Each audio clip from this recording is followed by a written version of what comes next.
ایک یہ ہے کہ اس کو توبہ کی جلدی توفیق نصیب ہو جاتی ہے، اور دوسری نعمت کرامت، عبادت میں نشاط پیدا ہو جاتا ہے، چستی پیدا ہو جاتی ہے، غفلت ختم ہو جاتی ہے جو آدمی بہت کو یاد کرتا ہے، اور تیسری کرامت کہ اس کو قناعت نصیب ہو جاتی ہے، دل کا کانے بن جانا،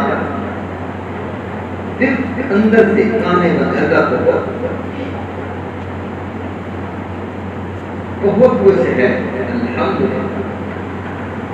تو آدمی کس نعمت کو دیکھے اور حالات اپنے حال بتانا ہونا۔ حضرت سید عبد الوہاب شاہ صاحب اللہ کے فرما کرتے اپنے حالات اللہ کو بتانے چاہیے، اللہ کو سنانے چاہیے، اللہ کو سنانے، لوگوں کو نہیں، اللہ کو سنانے چاہیے۔ اللہ میرا یہ حال ہے، اللہ تو میرے دل کی حالت کو جانتا ہے۔ اللہ کہتے ہیں اللہ عزت جب دیکھ لے میرا بندہ کسی طرف بھی توجہ نہیں کرتا، مجھے چھوڑتا ہی نہیں ہے، میرے ساتھ باتیں کرتا ہے، مجھے اپنے حالات بتاتا ہے، تو اللہ باپ اس کے حالات کو دیکھ کر اس کے حالات سے کرتا ہے۔ لیکن یہ عادت بنانی چاہیے۔ اور کس وقت آپ کے آخری جب اللہ اور بندے کے درمیان میں کوئی چیز بھی حائل نہ ہو، دل دماغ اس وقت بیدار ہوتا ہے، اس وقت اپنے اللہ کے سامنے بیٹھ کر دو چار قدم بڑھ کے اللہ کو نماز سنائے۔ کوئی سنا سکتا ہے جس کے دل کے اندر اللہ کی محبت ہوتی ہے، بیوی کے ساتھ محبت ہوتی ہے تو آدمی بیوی کے ساتھ شیئر کرتا ہے حالات، سارے دن کے حالات، کوئی پریشانی ہو، دکھ ہو اور کوئی خوشی ہو تو وہ بھی آدمی کا ایسے ہی بیوی سے، بچوں سے، دوستوں سے زیادہ اللہ کی محبت دل کے اندر ہو تو پھر آدمی اللہ کو ایسا بنائے گا جیسے کہ اللہ کے سامنے، جس طرح بیوی کے سامنے بیٹھا ہوں اللہ کے سامنے کوئی مقام صبر نہیں، ہر مقام شکر ہے۔ حضرت عمران بن حسین رضی اللہ تعالیٰ 33 سال تک بیمار رہے، بڑی بدل سکتے ہیں۔ 33 دن آدمی بیمار ہو جائے تو آدمی کی کیا حالت ہوتی ہے؟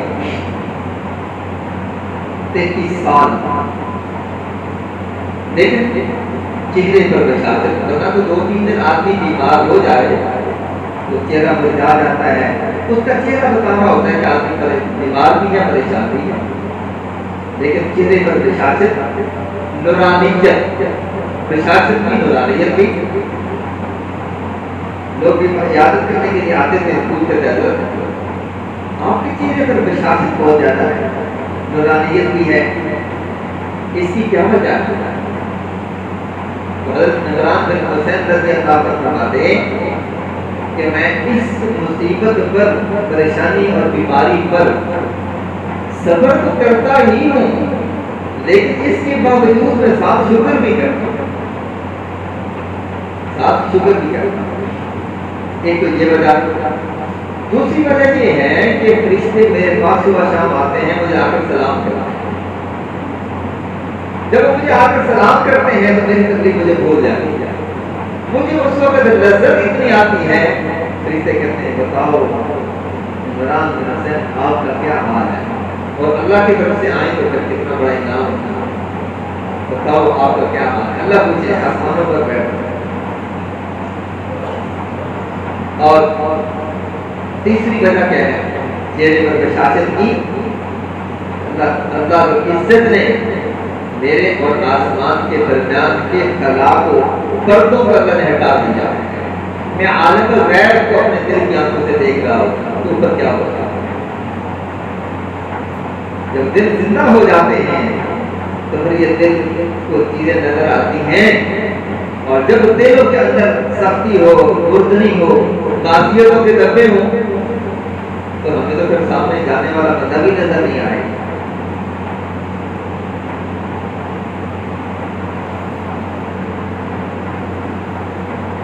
حضرت یوسف علیہ السلام بچے تھے، ان کو پکڑا گیا، کوفے میں ڈالا گیا، غلام بنا دیا گیا، مصر کے بازار میں بیچا گیا، باپ سے جدائی ہو گئی، جیل کے اندر ڈالا گیا، یہ 6 سال کے امتحان آیا، جیل کے اندر بھی ڈالا گیا، پھر نکلے، حال پوچھا، لیکن ان پریشانیوں میں سے کسی پریشانی کا بھی ذکر نہیں کیا کہ میرے بھائی ایسے تھے، انہوں نے مجھے پکڑ لیا تھا، مجھے جیل میں کنویں میں ڈال دیا تھا، میرے بھائی میرے دشمن بن گئے، کسی بھی پریشانی کا ذکر نہیں کیا۔ وَقَدْ أَحْسَنَ بِي إِذْ أَخْرَجَنِي مِنَ السِّجْنِ مِنَ الْبَدْوِ مِنْ بَعْدِ أَنْ نَزَغَ الشَّيْطَانُ، وہ کہ شیطان نے مار بنایا تھا۔ اللہ وَقَدْ أَحْسَنَ بِي إِذْ أَخْرَجَنِي مِنَ السِّجْنِ، اللہ کے احسان کا ذکر کیا، اللہ نے مجھے اپنے فضل سے جیل میں سے نکال دیا، کسی بھی پریشانی کا ذکر نہیں۔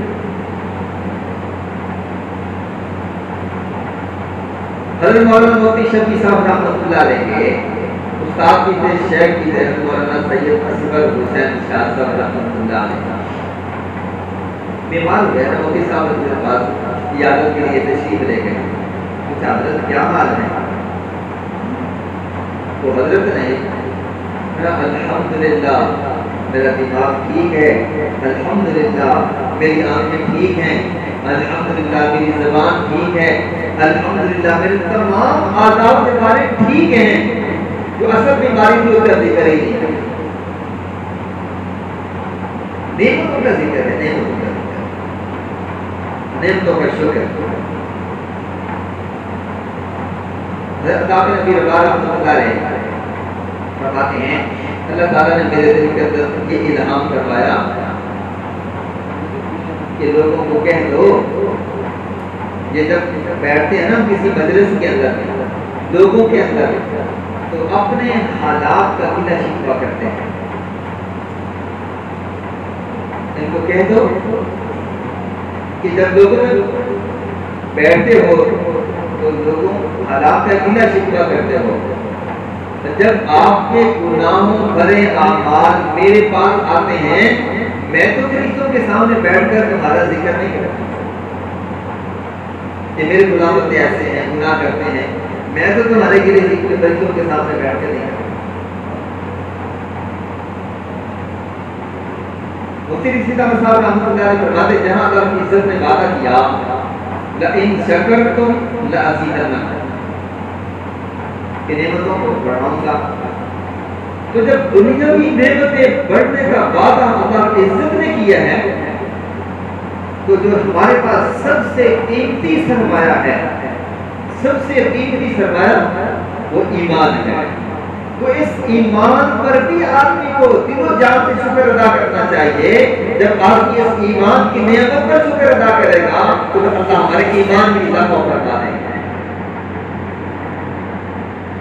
اللہ تمہیں ایمان جیسی نعمت عطا کرنا کتنی بڑی نعمت ہے، کیونکہ ایمان کے بغیر تو کوئی عمل ہی معتبر نہیں ہے، جتنے اچھے اعمال کرتا رہا کسی عمل کی قیمت نہیں رہے گی۔ ایمان خوش بسا ہوگا تو پھر بھی قیمت نہیں ہوگی، پھر بھی عمل میں جان نہیں آئے گی۔ ایمان کبھی ہونا چاہیے، جتنے ایمان میں جان ہوگا اتنے اعمال میں جان ہوگا۔ ایمان خوش بسا ہے، جان نہیں آتی تو پھر نمازوں میں بھی جان نہیں ہوتی۔ یہ دعوت و تبلیغ کی محنت، یہ ایمان کی بڑھوتری ہی نہیں، ایک بس مقصد ایمان ایمان ایمان ایمان بن جائے۔ 13 سال 11-13 سال اپنی زندگی میں صرف ایمان بنانے پر محنت، جو تبلیغ دیتے تھے تو آگے بدلا تو دور کی بات ہے، اللہ تعالیٰ نے آئے بتائے 13 سال مصیبتیں سہی، مصیبتوں کو برداشت کیا۔ آدمی کے اندر کوئی بات ہی کرتے تو استحکام کا جذبہ پیدا ہو جاتا ہے، برداشت نہیں کر سکتا آدمی، مجھے اس نے بات کیوں کی ایسی ہے، اور جب مار پٹائی بھی ہو رہی ہو اور اللہ کی عزت کی طرف سے آئے تو بلال انتقام دینے کی وجہ سے ہاتھ اٹھانے کی اجازت نہیں ہے. روکو روکو اپنے ہاتھوں کو. اس کی وجہ سے تمہارے اندر وہ مایا تیار ہوگی جو قیامت تک آنے والے انسانوں کے اندر وہ مایا اور نور پھیلے گا اور لوگوں کو ہدایت ملے گی.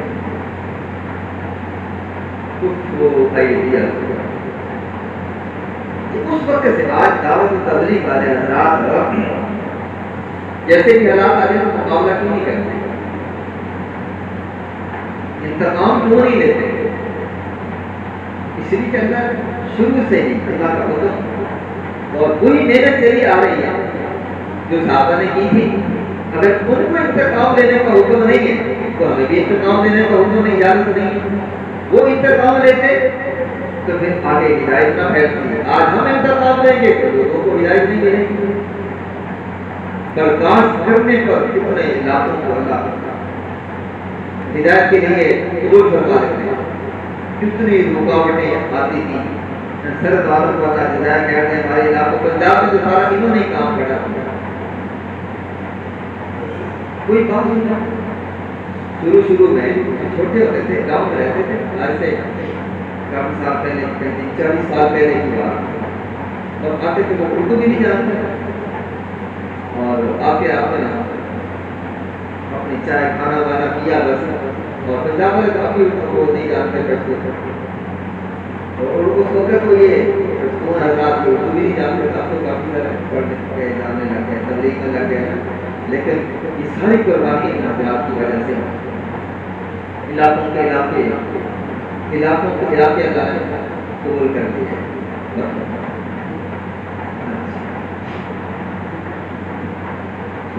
بات میں پہلے ٹھیک ہے. تو عرض یہ کر رہا تھا کہ بدلہ لینے کی اجازت ہے.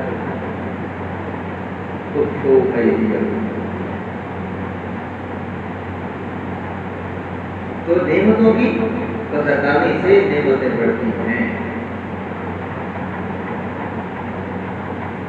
حضور صلی اللہ علیہ وسلم کے پاس ایک سائل تھا. اس نے کچھ مانگا, آپ علیہ السلام نے کھجوریں دے دی. اس نے اور مانگی, آپ علیہ السلام نے اور نہیں. کیونکہ یہ سوال نبی علیہ السلام کو پسند نہیں تھا کہ لوگ سوال کرتے.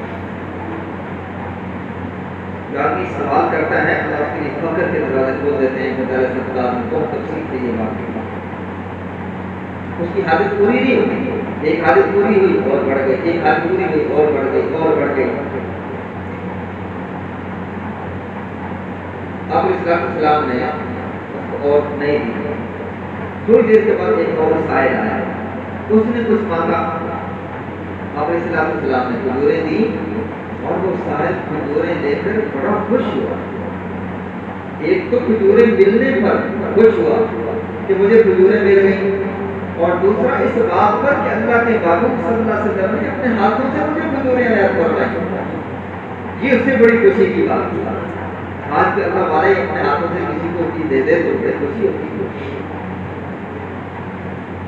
اور نبی صلی اللہ علیہ وسلم کے ہاتھوں سے چیز کا ملنا,